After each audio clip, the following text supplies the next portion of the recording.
Hai guys, ketemu lagi di channel NTW Lovers.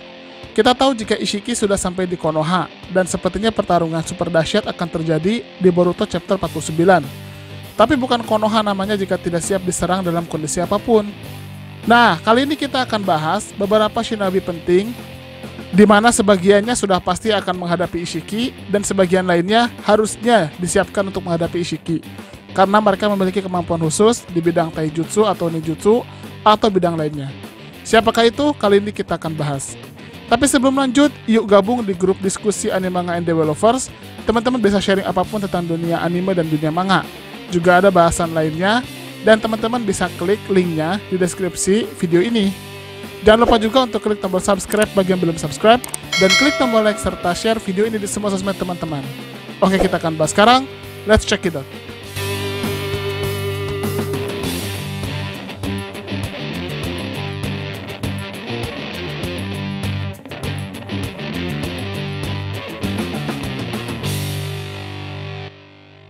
Jelas untuk karakter ini memang pasti harus ikut, karena kemampuan bertarungnya yang tertinggi bersama dengan Naruto. Sasuke bisa dikatakan punya banyak potensi untuk merepotkan Ishiki Otsutsuki, bahkan jika dikombin dengan Naruto, harusnya mereka bisa mungkin sedikit mengalahkan Ishiki. Kita tahu Sasuke dibekali kemampuan mata Rinnegan dan Sharingan, yang mana kedua mata itu punya kemampuan hebat. Sasuke sudah diperlihatkan punya kemampuan melihat pergerakan Ishiki ketika masih berbentuk Jigen, di mana saat itu Ishiki mengecil, dan ternyata bisa dibaca oleh Sasuke posisinya. Mata Rinnegan Sasuke juga memungkinkan Sasuke untuk mengeluarkan beberapa kemampuan Six Path, misalnya Shinra Tensei atau Bansho Tenin. Harusnya Sasuke menggunakan teknik ini untuk menarik atau menolak Ishiki secara gravitasi, maupun juga melindungi dirinya dan orang di sekitarnya dari serangan Ishiki dengan menggunakan perisai gravitasi itu. Saya rasa sepertinya di kondisi sekarang, Sasuke akan menggunakannya. Dan mungkin permasalahan cakranya yang terbatas, yang selama ini selalu mengganggu Sasuke, bisa diselesaikan dengan bantuan Naruto, seperti ketika bertarung dengan Momoshiki. Sasuke juga punya kemampuan Sharingan, di mana dia bisa menciptakan Susanoo. Memang, untuk Susanoo ini sedikit percuma ketika melawan Ishiki, mengingat Jigen saja sudah bisa menendang Sasuke keluar dari perisainya. Tapi, Sharingan Sasuke sangat efektif untuk menangkap pergerakan Ishiki. Dan masih banyak kemampuan Six Path lainnya yang harusnya Sasuke bisa gunakan.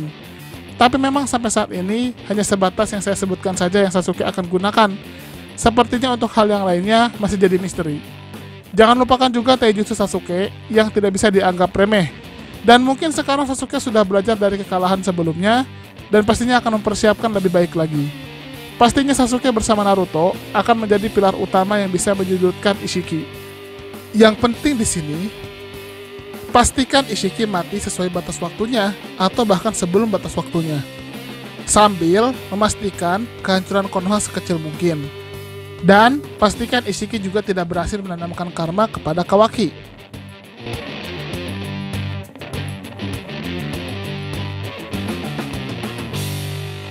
Karakter kedua ini juga jelas harus ikut bertarung. Naruto dengan Six Path-nya seperti Sasuke adalah tokoh sentral yang harus diperhitungkan kekuatannya.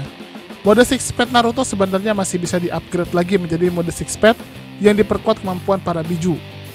Tapi Naruto tidak akan menggunakan jutsu seperti biju Rasengan, karena tentu ini akan diserap oleh Ishiki. Naruto mungkin sebagian besar akan menggunakan kemampuan taijutsunya dengan tujuan menguras tenaga Ishiki. Walaupun kita tahu, jika di tubuh Jigen, kekuatan Ishiki jauh lebih dibatasi dibandingkan dengan sekarang, di mana Ishiki kali ini bisa menggunakan kemampuannya dengan lebih maksimal, walaupun dibatasi waktu. Tapi seperti Sasuke, Naruto adalah seorang jenius ketika bertarung. Mungkin saja dia akan gunakan kemampuan yang tidak terduga yang bisa digunakan untuk mengecoh Ishiki. Misalnya Haram no Jutsu mungkin, seperti ketika dia melawan Kaguya. Bukan tidak mungkin loh guys, mengingat Ishiki sudah lama hidup dengan manusia. Mungkin dia juga doyan para wanita cantik, seperti halnya saya ya. Tapi intinya di sini, Naruto punya modal yang banyak untuk digunakan. Misalnya, okelah kemampuan Rasengan para biju akan tidak berguna pada Ishiki. Tapi bagaimana dengan magnet style Rasengan? Jika diarahkan dengan tepat, maka bukan tidak mungkin akan membuat Ishiki lebih mudah disegel. Nah, bicara tentang segel, apakah Naruto dan Sasuke akan gunakan cara yang sama dengan ketika mereka lawan Kaguya? Kalau menurut saya pribadi sih enggak ya. karena segel itu sudah dikembalikan kepada Hagoromo dan tidak bisa digunakan lagi. Jadi, hanya ada satu cara saja, yaitu bunuh Ishiki dan pastikan Ishiki gagal menanamkan karma kepada Kawaki.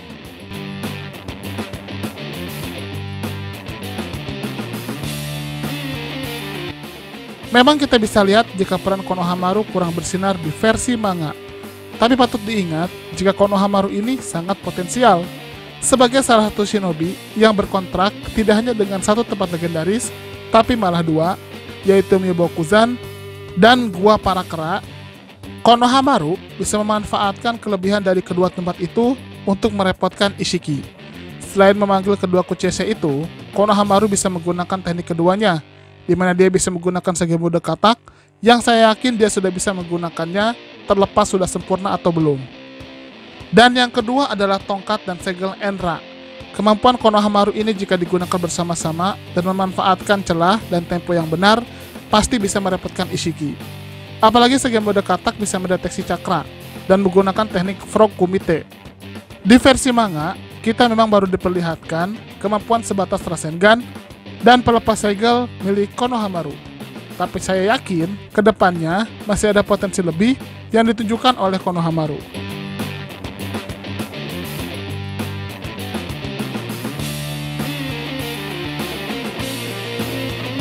Mungkin akan ada yang protes, kenapa harus Shikamaru?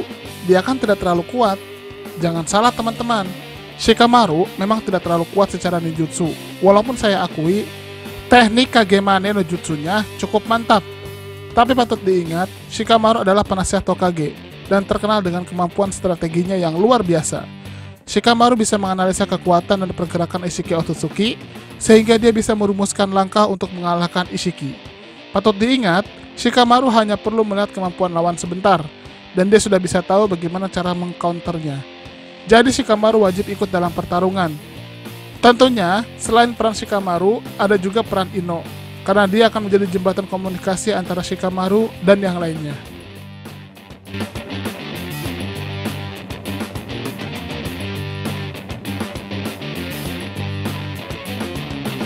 Kehadiran Boruto di medan pertempuran sebenarnya sudah tersirat.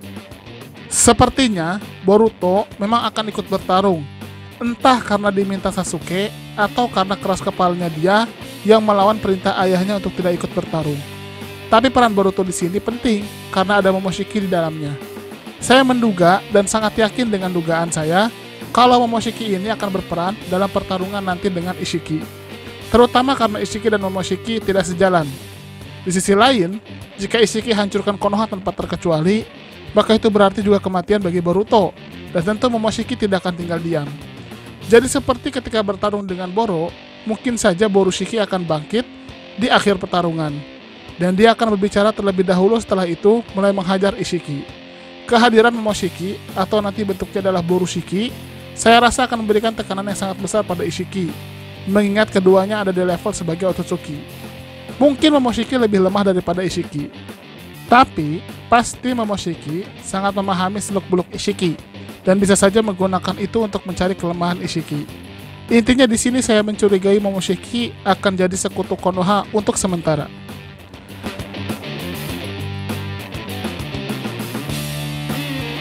Kehadiran Mitsuki sangat penting di pertarungan lawan Ishiki. Hal ini tidak terlepas dari kemampuan Sagemode ular Mitsuki. Memang bisa dibilang, kemampuan Mitsuki ini masih sangat jarang diperlihatkan. Menurut saya, inilah momennya Mitsuki untuk menampilkan kemampuan spesialnya itu. Sagemode ular Mitsuki memang berbeda dari milik Kabuto dan Orochimaru. Dari berbagai sisi, Sagemode Mitsuki lebih ke arah Chakra Cloak atau jubah cakra seperti layaknya Naruto mode Six-Pack atau mode Kyuubi. Di kondisi ini, Mitsuki mendapatkan tambahan kecepatan dan kekuatan yang meningkat sangat drastis. Dan uniknya, sepertinya Sagemode Mitsuki membuatnya tetap bisa bergerak bebas sambil tetap menyerap cakra alam. Kondisi inilah yang sangat ideal, di mana biasanya Sagemode itu untuk menyerap cakra alam harus dilakukan dalam keadaan diam. Saya rasa seperti layaknya Kabuto yang menggunakan sel Jugo untuk membantunya menyerap cakra alam ketika bergerak, Orochimaru juga melakukan hal yang sama kepada Mitsuki.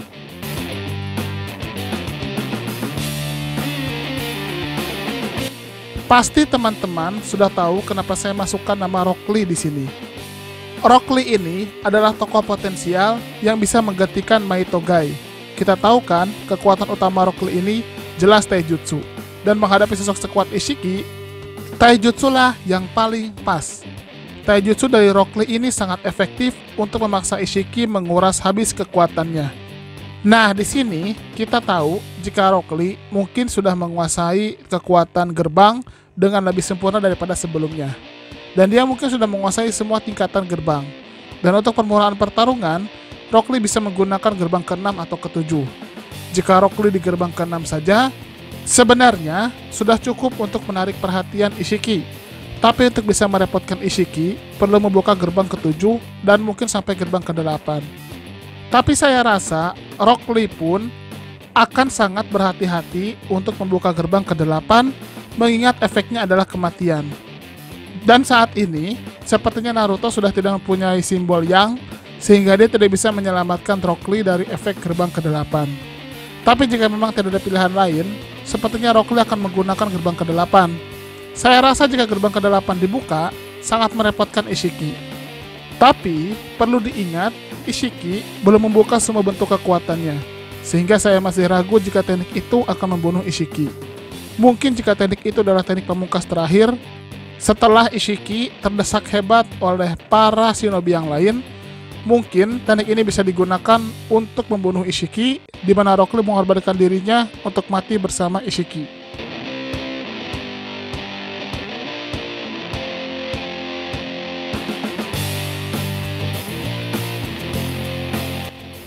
Loh, kok Tenten?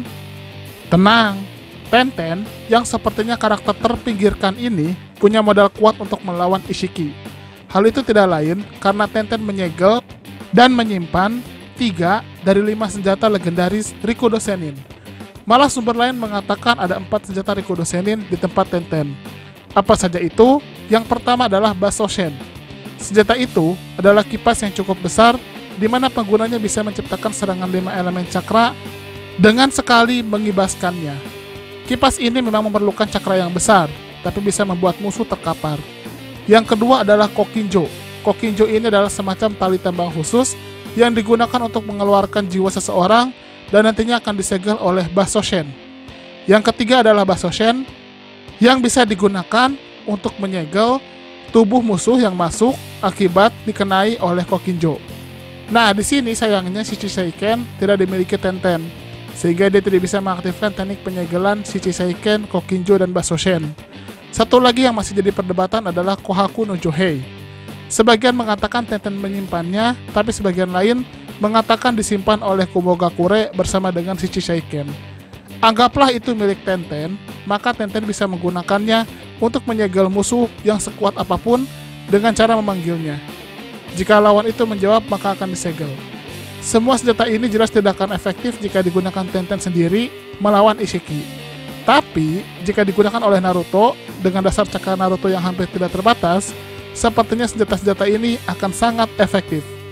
Itulah bahasan tentang 8 shinobi yang akan bertarung melawan Ishiki yang merupakan representasi dari Konoha. Bagaimana menurut teman-teman? Mungkin teman-teman punya pendapat lain atau mungkin ada tambahan lain? Silahkan berikan komentarnya di kolom komentar. Terima kasih.